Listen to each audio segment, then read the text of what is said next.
Magandang umaga mga kahuwan. Narito na ang ulat sa panahon today. Magandang araw. Narito na ang pinakahuli sa lagay na ating panahon ngayong araw ng Tuesday, February 24, 2026. Narito ang ating latest satellite image kung saan easterlies na nga lamang ang nakakaapekto sa ating bansa at hindi na nakakaapekto yung amihan o northeast monsoon. May kita nga rin natin sa ating satellite image na yung mga kumpol ng kaulapan, mostly nandito na lang sa may Palawan area at kanlurang bahagi ng Mindanao area. At may kita nga rin natin halos malinis na nga rin sa malaking bahagi ng ating bansa, maliban na nga lang sa mga tsansa ng mga localized thunderstorms. Sa ngayon, wala din naman tayong minomonitor na low pressure area or bagyo sa loob or malapit sa ating Philippine Area of Responsibility. Para naman sa lagay ng ating panahon ngayong araw, inaasahan nga natin na sa may Palawan area, posible pa rin magpaulan ang easterlies o yung mainit na hangin galing karagatang Pasipiko.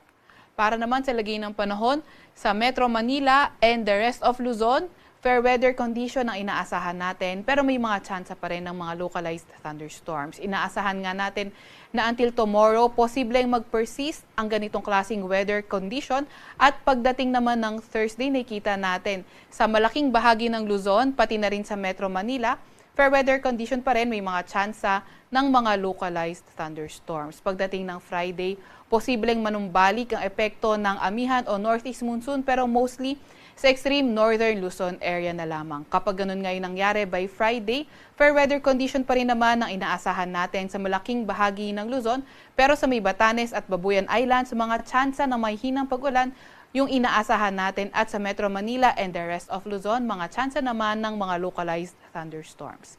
Nakita nga rin natin pagdating ng Sabado, posibleng mas lumakas yung epekto ng amihan at posibleng nga makaapekto sa malaking bahagi ng Luzon at asahan nga natin fair weather condition pa rin by Saturday pero may mga tsansa na tayo na mga may hinang pag-ulan.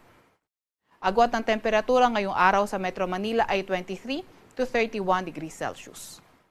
Sa Baguio naman ay 15 to 25 degrees Celsius, 23 to 31 degrees Celsius sa Maylawag at 22 to 32 degrees Celsius naman sa May Tugigaraw. Agwat ng temperatura ngayong araw sa Legazpi ay 25 to 32 degrees Celsius at 23 to 29 degrees Celsius naman sa May Tagaytay. Agwat naman ng temperatura sa Puerto Princesa ay from 25 to 32 degrees Celsius, ganun din naman sa May Kalayaan Islands. Para naman sa lagay ng panahon sa Visayas at Mindanao area, nakikita nga natin ng easterlies. Dito na lamang magpapaulan sa may Zamboanga Peninsula, Basilan, Sulu at Tawi-Tawi.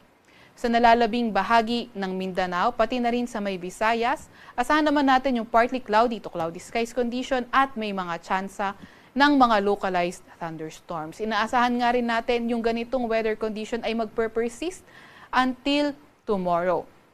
At nakikita naman natin by Thursday, posible sa may northern Mindanao at silangang bahagi ng Mindanao, magpaulan ang easterlies. And then pagdating nga ng Biyernes, posible nga na fair weather condition na Visayas at Mindanao at may mga tsansa ng mga thunderstorms. Pero pagdating naman ng Sabado, posible na dito sa may silangang bahagi ng Mindanao, magpaulan ang easterlies. Agwat ng temperatura ngayong araw sa Cebu at Iloilo ay 25 to 31 degrees Celsius. Sa may Zamboanga Peninsula naman ay 25 to 32 degrees Celsius, 23 to 31 degrees Celsius sa may Cagayan de Oro at 24 to 32 degrees Celsius naman sa may Davao. Sa Tacloban naman ay 25 to 30 degrees Celsius. Wala pa rin naman tayo nakataas na gale warning sa kahit anong dagat baybayin ng ating bansa.